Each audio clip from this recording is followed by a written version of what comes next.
Lapu-Lapu City Mayor Junard Ahongchan positibo sa COVID-19.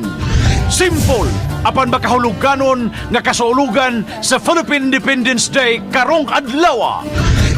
30 sekundos nga rally gilusad sa mga militanteng pundok dihang nagsingabot na ang mga pulis.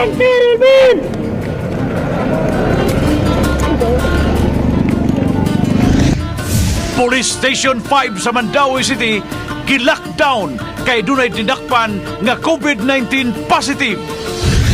Kung ang naandan ang pagkaaligre sa public beach resort sa Talisay City matag holiday, karon nagmingaw. Pahimangno sa pag-asa nga nisod na ang ting-uwan.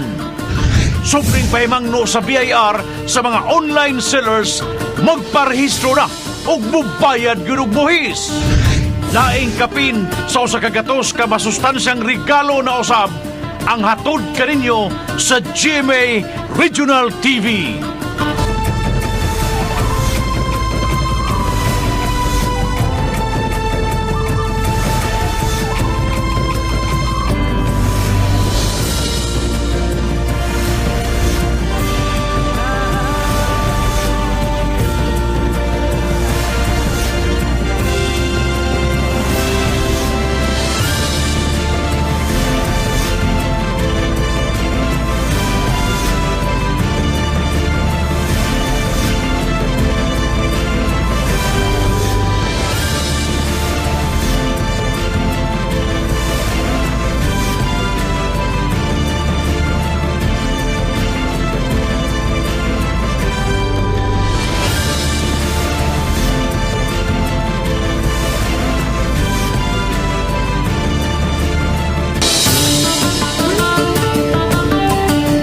Mayong hapon, kinang inyong GMA Regional TV Balitang Bisdak, ang bugtong kasaligan, kasandigan o karangpan sa mga Bisaya.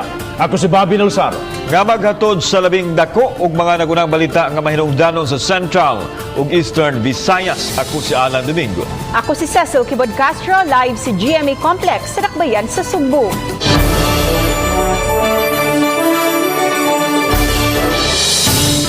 Tungod sa lagda sa Interagency Task Force, kasulugan sa adlaw sa kaugalingan na himong yano lang. Samtang mga COVID warriors sa Lapu-Lapu City may handom usab sa adlaw sa kaugalingan. Lapu-Lapu City Mayor Junard Ahongchan adunay video message subay sa maong kalihukan. Siluan Mayron Dinas sa report.